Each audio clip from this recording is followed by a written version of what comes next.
Okay, so welcome to our new episode of our Mbse podcast. So this is the first episode of our new series, Mbse Around the World. Christian and I would like to talk with people from different countries to learn how Mbse is used in their country, what are the challenges, and so forth. And today we visit Sweden, and our guests are Tom Strandberg and Bilin Chen from the training and consulting company Syntell. So please introduce yourself. Okay, well, thank you, Christian, and thank you, Tim, for inviting us, and welcome to Stockholm. This nice winter day, even though it's getting late here today, of course. But we have had some really nice winter weather, and so we hope it stays like that. We Swedes like to go skiing and skating on natural grounds, so that's good. It's been like that. But anyway, yeah, as I said, my name is Tom Strandberg. I'm the consultant, but also a trainer at Syntell, based here in Stockholm. Guess I started my whole career being groomed by some of the SE systems engineering pioneers, Ben Blanche and Wolfgang Bricken, when I was doing a second master's at Virginia Tech. That's also where I met Dinesh Verma, who's heading the Systems Engineering Research Center, and David Long, heading Biotech these days, and both being INCOSE fellows, and then the former president, David, and so on. So it's been difficult not to stay in this track, put it that way, but I really enjoyed it. So over the years, I've been able to work with lots of different companies and industries, including actually using engineering systems approach to developing sustainable transport solutions in rural areas in Africa and Asia. So it's been both seen a lot of different things. As I said, I've been involved with INCOSE since '98 and have the opportunity to meet a lot of fantastic people, including our hosts here today, of course, but also people like Bud Lawson, who I pay a lot of tribute to these days, who passed away, unfortunately, but the architect of 5288, which we worked on together quite a bit. But so I'm old in the game, but I'm fortunate to have one hour younger in the game, Bilin. So maybe you take it from here. Yeah, thanks, Tom. So my name is Bilin Chen, and I'm very happy to be here on this podcast. So thanks for inviting me, Christian.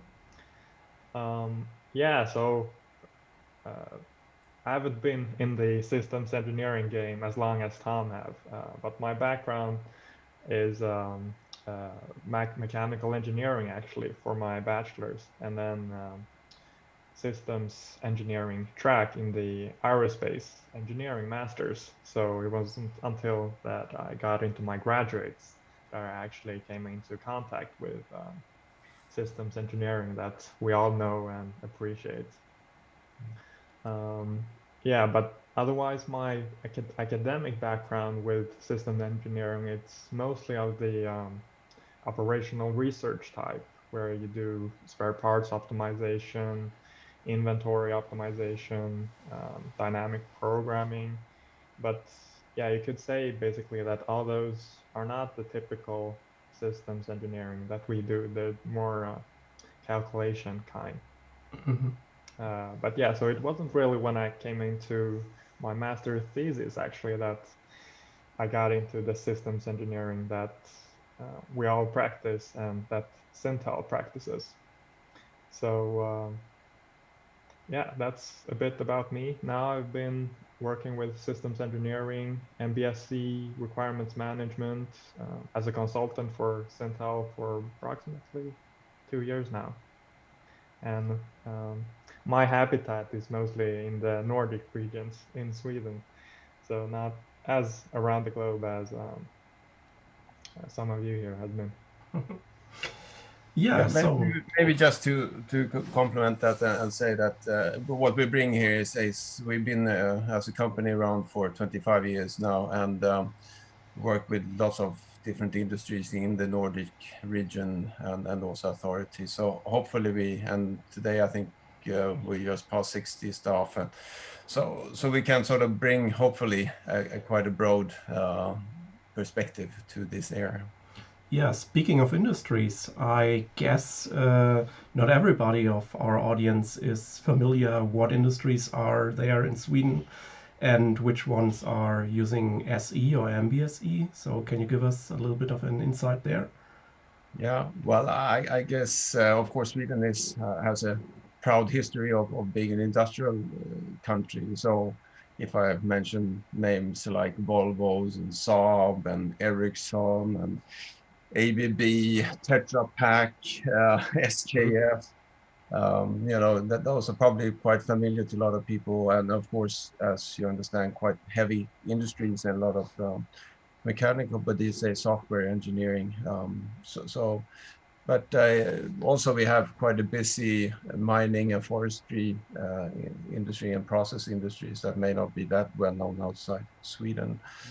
The last couple of years we have, of course, talking about software, we have a lot of companies that have been very successful, like Spotify, Skype. You have Klarna, who's a credit company these days. So more and more, of course, and then you have King and Minecraft, those kind of companies as well. So I think we are quite a, shall I say, active nation when it comes to both heavy industries, but also the software intensive part of it these days. So, and talking about who does SE, systems engineering, I think as a term, systems engineering may not be that well known, but as you understand, you don't develop these kind of systems without having a systems engineering, some kind of systems engineering in place. I think it's practiced. It may not be practiced according to the INCOSE way, or so to say. And I think we have, we've been on the road now for almost 20 years in order to find a common language and to get people around this, and we see a growing community actually picking up the systems engineering. And maybe I should say that because I think that's interesting. Also, the authorities are now more and more looking at systems engineering. So for example, solving the transportation solution of a city really, of course, requires systems engineering. The healthcare is also bringing in systems engineering these days. I did forget medtech as an industry that's been also quite important for Sweden. But we can see a trend now that people are talking about systems approach, systems thinking, and with that, of course, you don't need just to act. To think this way, you also need to act. So that's where a lot of people are now sort of picking up the engineering, systems engineering. So yeah, it looks good. Put it that way. And is one of those industries one of a very dominant industry in Sweden? So system relevant industries like automotive in Germany, for example, or is it all of them are important? Yeah, automotive is of course very important in this bringing systems engineering forward. Yes. So that's Volvo in Sweden, right? So Saab is well, Saab as a car manufacturer is not around anymore. Well, it is in one new version, the NEVs, also Chinese, but it's becoming electric. But Volvo, of course, is both the car company, which is part of Geely, but it's still very much a Swedish or company. All the development is being done here, etc. So then you have the Volvo Group, which is all the trucks, the buses, the construction equipment, and so on. So those are, and that it's interesting because I was part of the group that brought systems engineering into sort of the company as a it's been around, but around 20 years ago, quite exactly, I supported a group that wanted to bring in systems engineering as a more obvious or a discipline in the company. So we did a study tour to the States and then visited some, well, I set up, so we visited a number of companies, and I think it was at Otis Elevators. They mentioned, well, systems engineering, if you want to, it would take you about 10 years to implement it. And I did meet one of the people from Volvo who was part of that journey 10 years later, and he's been struggling with getting systems engineering, requirements engineering in place at you know, as a big company, a successful company as Volvo. But he said, Tom, yeah, it was just like they said. Now, after 10 years, we don't need to answer why anymore or what. Now it's actually how. Okay, so but I think ahead. it's a journey, and I think that's why you have a lot of companies that have been very successful in what they've done, and it's difficult to change a winning concept, put it that way. And I think maybe one of the best ways is a crisis. So I think in the early 90s, a lot of companies suffered from the financial crisis and did a lot of shifts in how they operate. And I think maybe in similar aspect we have right now with the introduction of the new, well, software intensive, the AI, the connectivity, electrification, all that. So it's we have another opportunity, I think, now to re-engineer our companies. And where do they struggle most, or what is the reason why they say, okay, now we want to learn how systems engineering is practiced? Is it more the communication part of systems engineering? Is it more that they need more formal specification, or is it more the simulation and verification part, which is interesting for the companies? I can start up, but Billy, you can probably fill it in. But let's take an automotive company. I mean, this is not anything new, but I mean, the car is just it's not the system, the whole system anymore. I mean, it's more like it's becoming a system element in the higher system, right? So the whole thing about automation, connectivity now means that you, of course, you still need to have your models, your engineering models for how the, you know, the dynamics of the car and all that. But now you also need to look, how do we connect with the external environment? How do you actually look at, you know, and the next step up would be eventually a mobility as a service, where the car is just a small element in a much bigger transportation system. So, and in order to understand that and to be able to make changes to that, you need to sort of step up also your modeling expertise and capability. So, and I think that's a struggle, of course. And then doing this with all the constraints you have in terms of performance, but also even more importantly, safety and security. So we are involved in some of the major, well, there's even a Center of Excellence set up with the Royal Institute of Technology in Stockholm, together with lots of the major companies, to look at how can we create trustworthy systems now in this edge-based computing environment, you know, where also you shift out the intelligence towards the edge rather than centrally or in the cloud. That's I say, an important and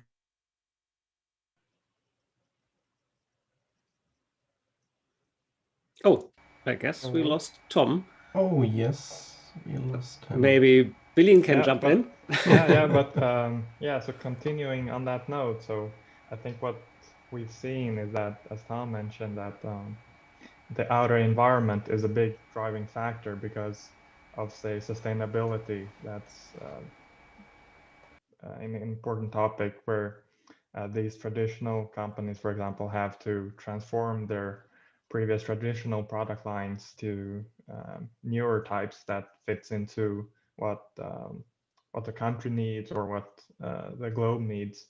That's one aspect, but also that the interconnectivity part where we see 5G developing, and so you have these complex machines in itself, but then that also they need to communicate with each other as well. A bigger type of system of systems, so to speak. So, and on top of that, you have these, your market, right? Your customers who are demanding maybe products that are better, that they want to be developed faster. And so all these together makes a new type of complexity that the previous methods are just not sufficient anymore.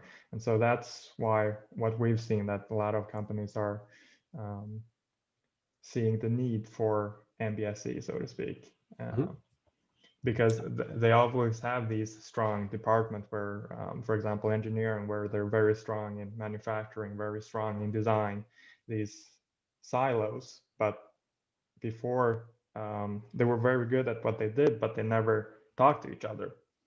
There was never the connective tissue that made everything glue together. And that's also a big part where you need this cooperative organization in order to meet this more complex goal. And yeah.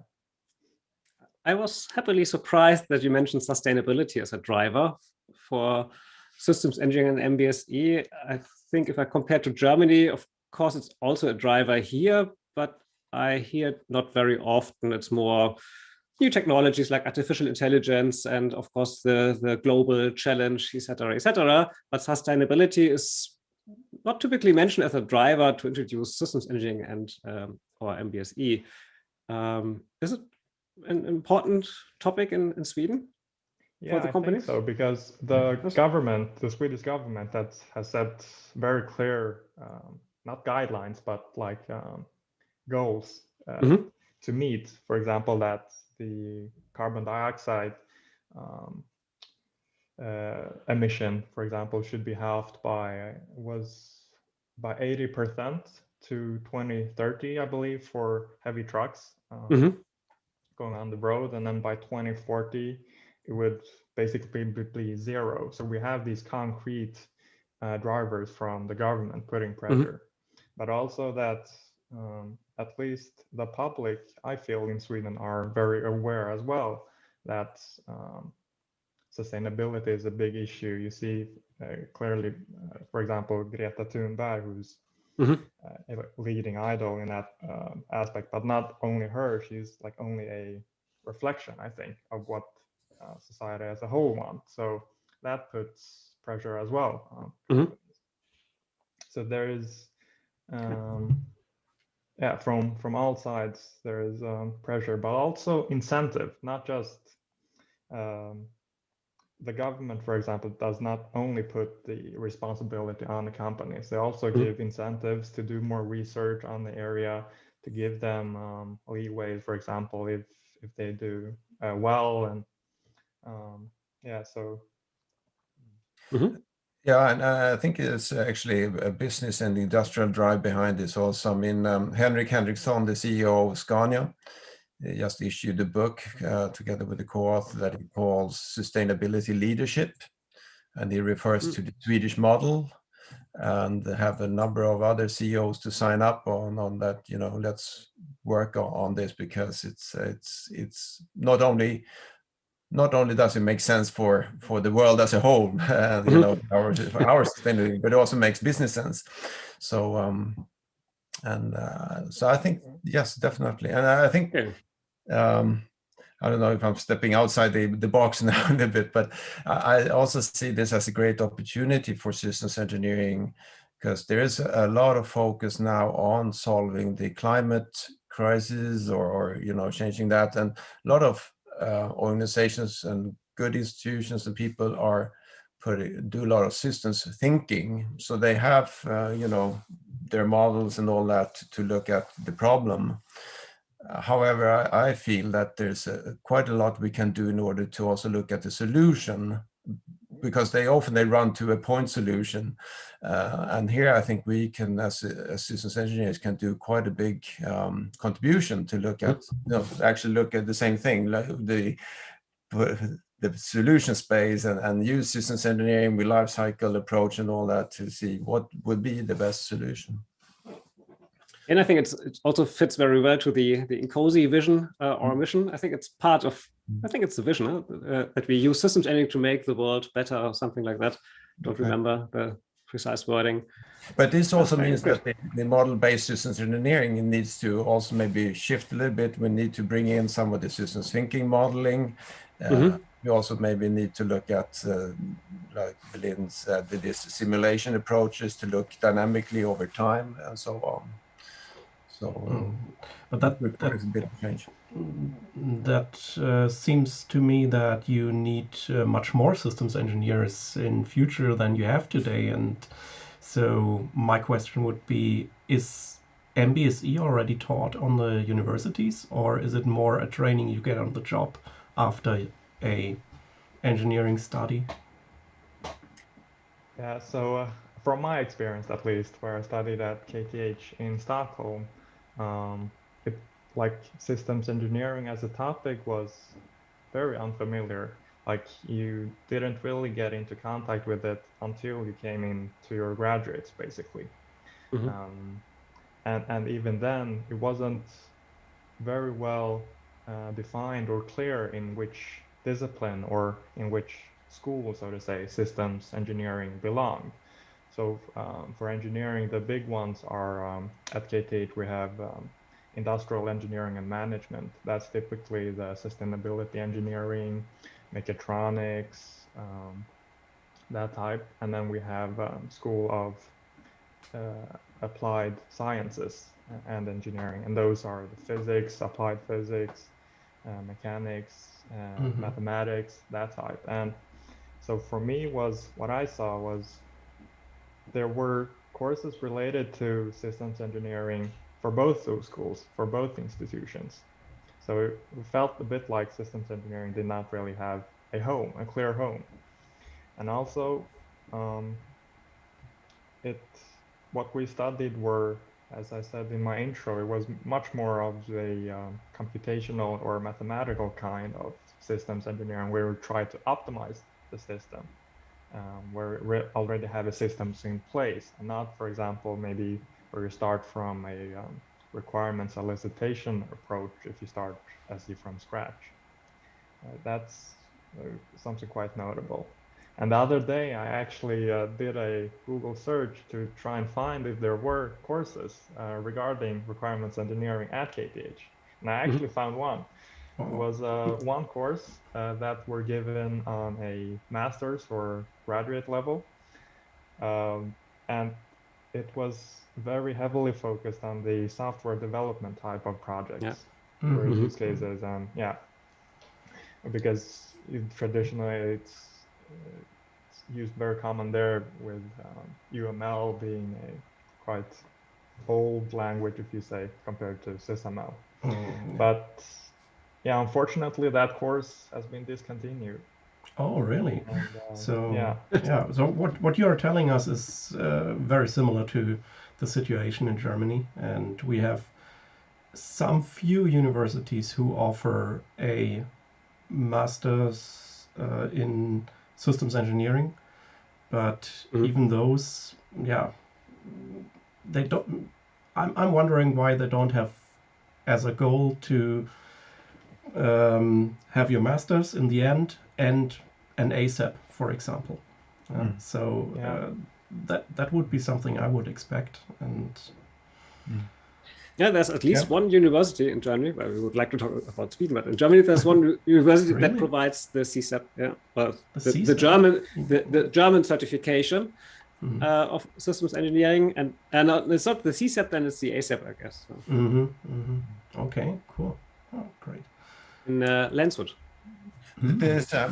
However, there is a big. I think the challenge is, that again, that systems engineering is not recognized as a discipline. It's and in a sense, it is transdisciplinary, and therefore, it certainly, I think, it fits nicely as a course within almost, to all engineering curricula. Of course, taking a master's in systems engineering also, maybe you need to have also a depth. Here in Sweden is also taught, there's a lot of talk about being the T-shaped engineer, which means that you have a certain depth in one area, but then you have the width.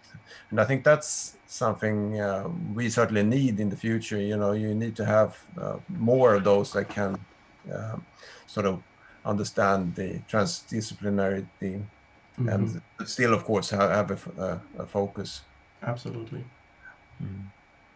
But MBSE is a very broad topic. So, are there any special focus in Sweden on that topic? For example, like in France, it's cardiac capella is a focus in this area. In Sweden, maybe Modelica because Peter Fritzson is there, or is SysML focus or another language or methodology or so?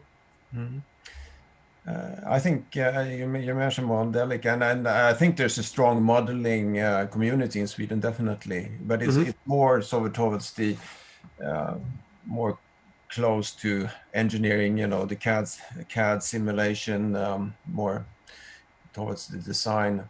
And so when it comes to MBSE, well, I don't really know if there's a specific item. I mean, I think we talk about that when it comes to when we talk about hurdles as well. But in general, there's quite there's a unwillingness, or put it as a bit of resistance to adopt tools, etc. And I think SysML definitely it grows, but it's not like, I think also UML has somewhat for the software people with Agile and all that sort of been reduced a little bit in terms of focus, at least. And because I mean, it's even like, I guess systems engineering has suffering a little bit from different trends coming in and out. You would have total quality management once upon a time, you would have lean, and now it's agile.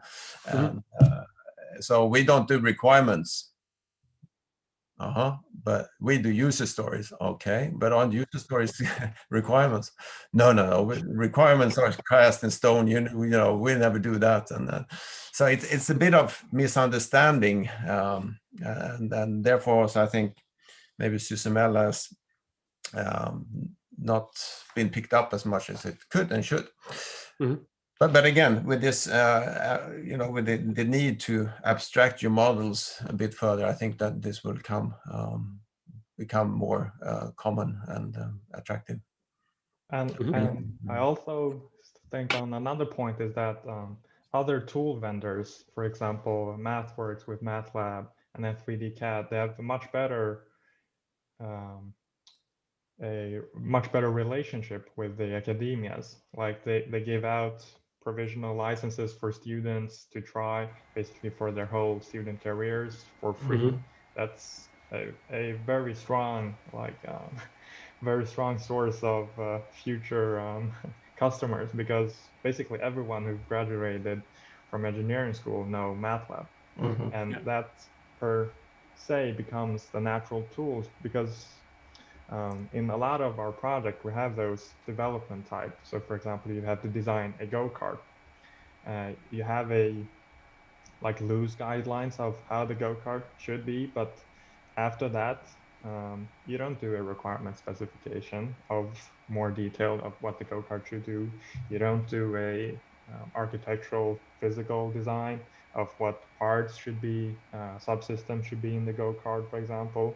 You go straight to either 3D CAD or MATLAB and simulate to start your basically your behavioral analysis and parameter diagrams. If you're talking SysML, you've skipped a whole bunch of steps to get there.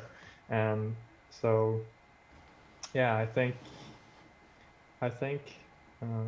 having tools available for students, if we want MBSE to be a bigger discipline, is a big part of it. More easy to get hands-on with the tool at an earlier stage. Okay. So, Tim, you want to ask something? No. Okay. Go ahead.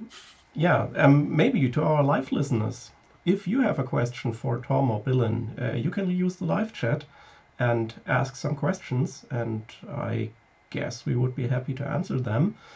And while you're typing, I'm wondering, so if I would live in Sweden and I hear this podcast and I say to myself, oh, that would be great to take part in, to learn something about MBSE, do you have some kind of local working groups inside the Swedish chapter of INCOSE? Yeah, yeah. I guess I can start. Tom has a much better knowledge about the INCOSE participants and such, but we actually had a small gathering of MBSE practitioners from different companies. Started around September 2019, actually, because we found that from speaking with people at conferences that there was a slight frustration regarding MBSE in their organization, because there were challenges that they couldn't really vent, and they couldn't find like common ground like within. So we found a way to bring these people together, so to speak. So we had a small workshop with a lot of people who practiced MBSE or who were interested in MBSE from non-competing companies, because we wanted to have the opportunity of have open discussions regarding their challenges, and together try to come up with other solutions or give tips and ideas.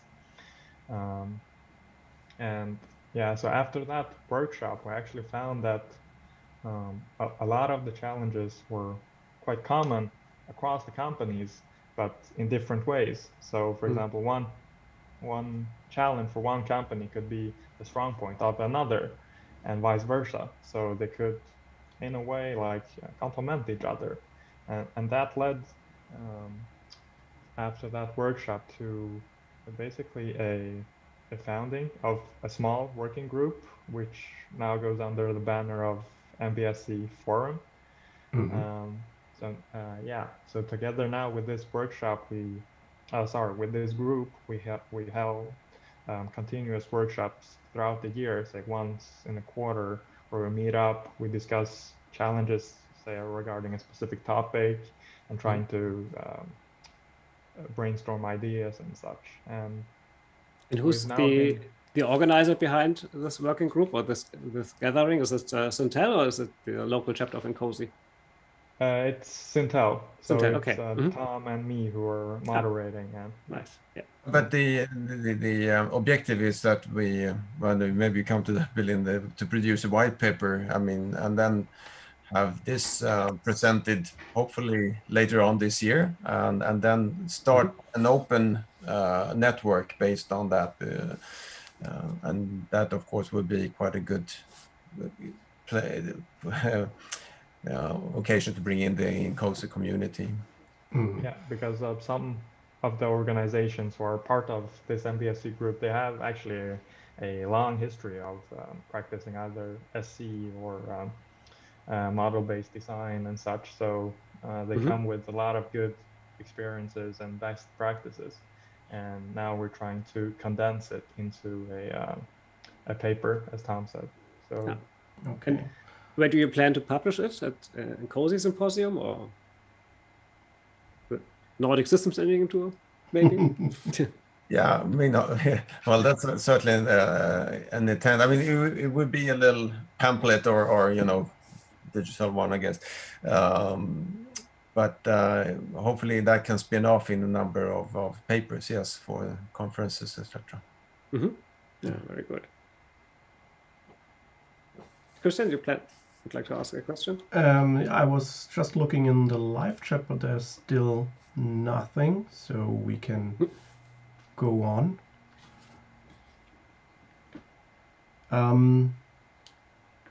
Regarding the clock, you told us that you have one topic in the term in terms of MBSE, which you're working on very hard, and it's about the organizational capabilities you have to adopt MBSE, I guess. Can you tell us a little bit about that? Yeah, it was actually when we looked at those challenges that companies had in this first workshop of the MBSE forum, where we started looking at grouping those, and then we said, okay, well, these fit quite nicely into a framework. So, and it's actually something that we have used at Syntell as a conceptual model before as well. So really, when you talk about the capability, there are a number of elements you need to have in place. Sometimes I guess we all get the call, they're saying that, okay, systems engineering and MBSE sounds cool. Which tool should I buy? And Classic. Exactly. And I think, okay, well, let's start with this. A tool, unless I mean, if we talk about MBSE, I mean, okay, you can maybe do modeling, etc. with the tool, but you still need to do systems engineering, right? So there's something that goes with understanding the processes behind systems engineering and the support you would have in terms of, well, templates and then normal, well, I should say documents, but artifacts and so on.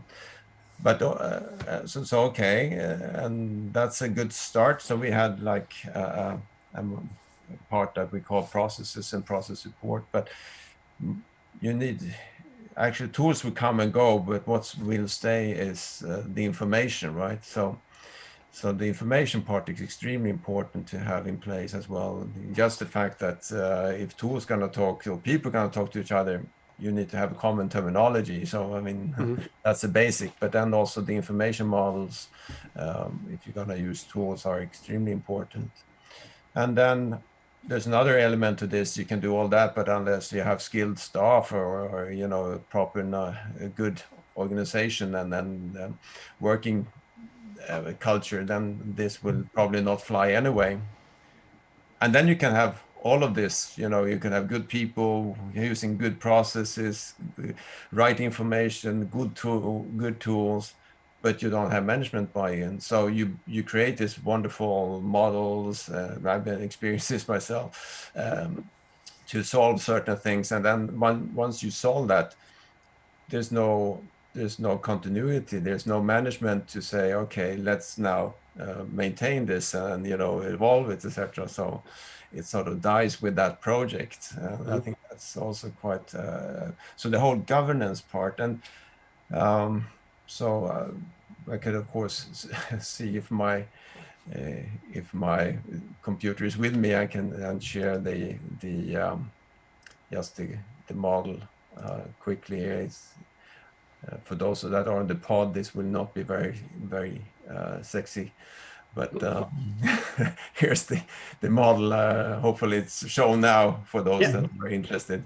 So, and I talked about these elements that sort of pull together the IT infrastructure, IT support, the information, the processes support, the organization governance that build up a capability. But that one also, the capability itself needs to be tailored to your needs and your prerequisites in terms of what kind of product services are you working on, how are you organized, is it local, distributed, what are the business factors, do you actually do this just for one project? Fine, and maybe you need one level of capability, but if this is going to be your business strategy, you could probably need another capability. Do you have different capability levels like the Cmmi model?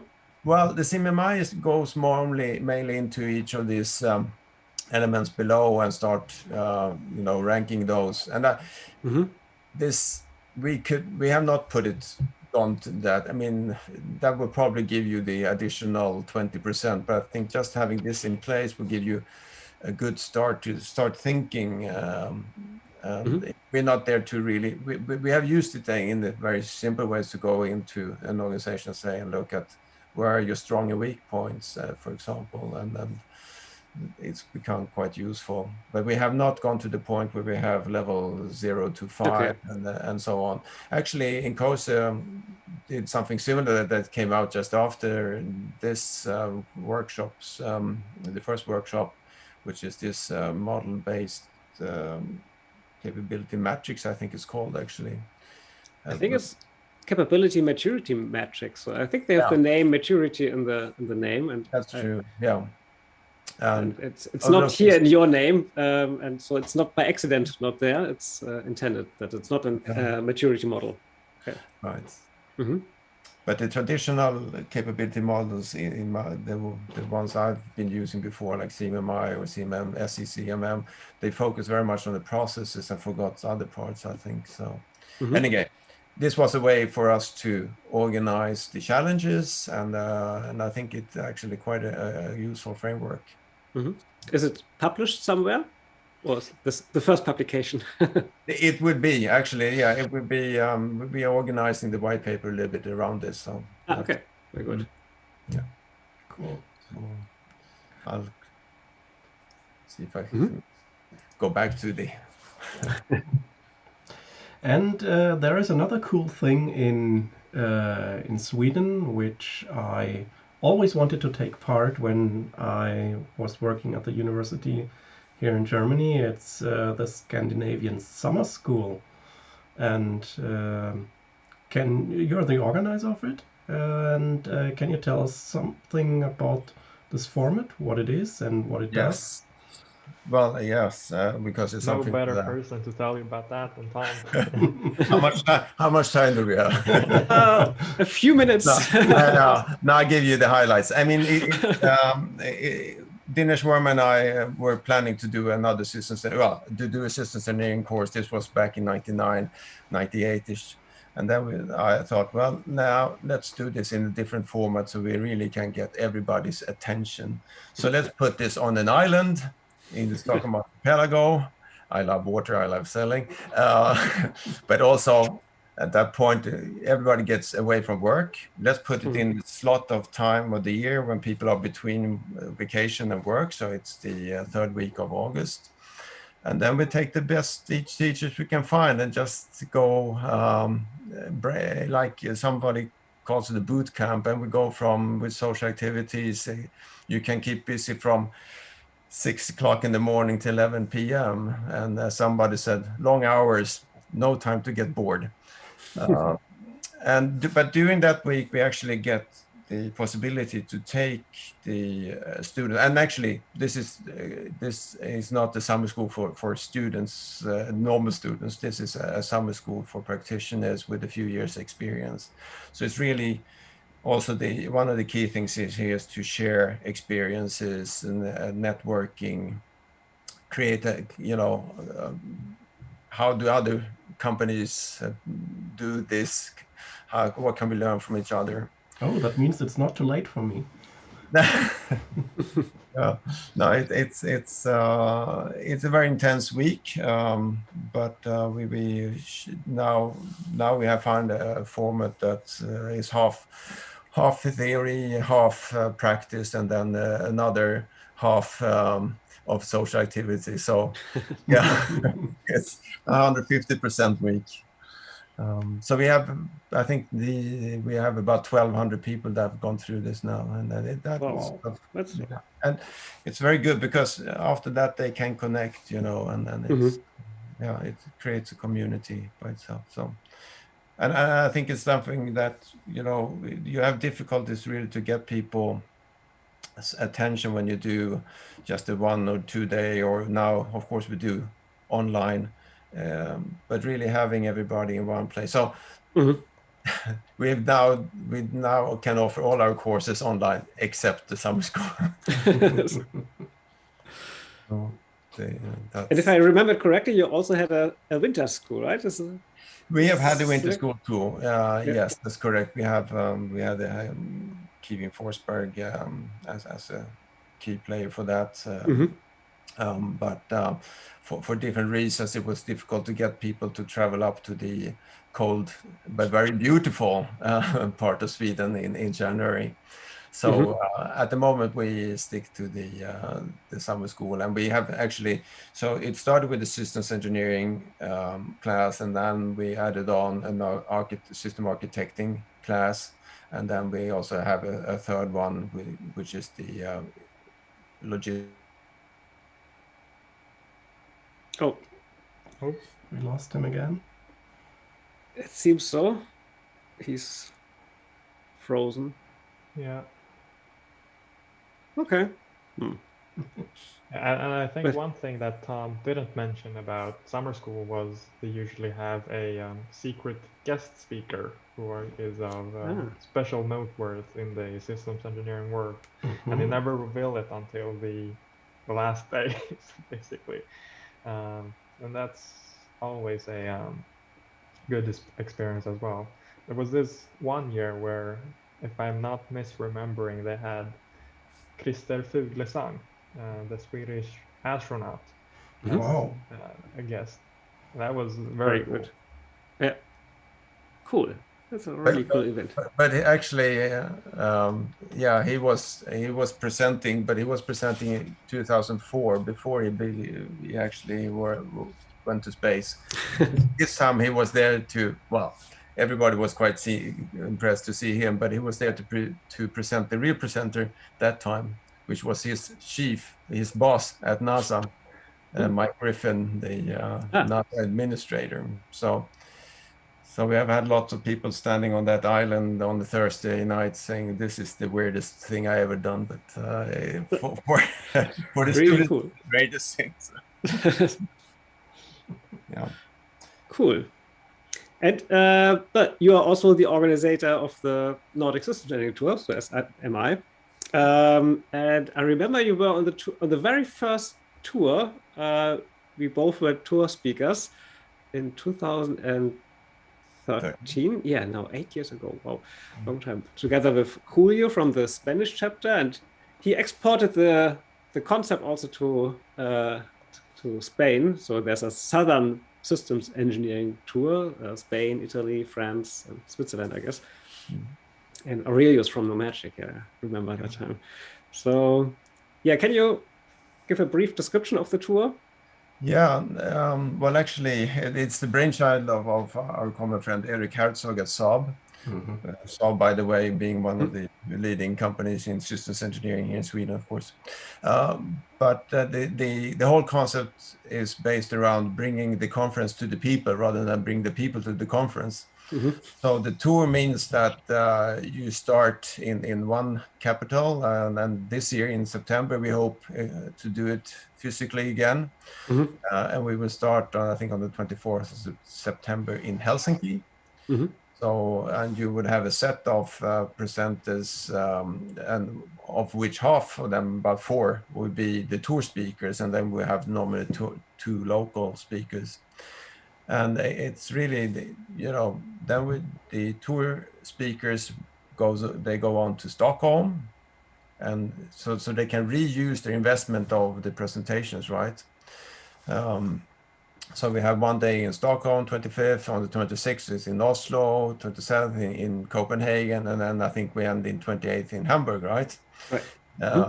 So, and again, I think it's a very good concept because as a speaker, you normally invest a lot of time in the presentation and paper. Well, again, you don't need to submit a paper. There are more presentation. It's okay with the PowerPoint for this.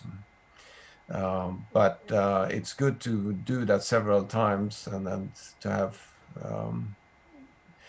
and both you get as a presenter, I guess you learn how to present it better. Absolutely. So but this is that doesn't mean that it will be you will be best in Hamburg. Maybe you'll be quite. That's why we're at the end. No, I would really have to admit it was really fun being part of the Nordic Systems Engineering Tour 2 years ago, I guess. Yeah, you of course being a tour speaker, you tie up with the other two speakers quite nicely. So Joan, Yes. Lorenz, Aurelius, and Tim and myself, and then Eric, who else was on the first one. We sort of still are very tight. So yeah, good concept, Good. and it's been exported. And I think it's, of course, now with the virtual INCOSE has done very well, I think, in terms of both presenting the workshop and the symposium virtually. I'm really proud how that's been done, but I do hope we can also do this physically, because systems engineering is much about people connecting and then standing at the whiteboard, or showing and then the sharing experiences, etc. And Right. Yeah, so let's cross the fingers for that. yeah. Okay, so we're running out of time, right? Absolutely. Again. No, it was really interesting. It was very nice. 50 minutes. 50 minutes up to now, yes. Yeah, Tim, do you want to close the session? Yeah, but thank you very much, Billeen and Tom, for your time and to present the systems engineering community of Sweden and give us an insight. And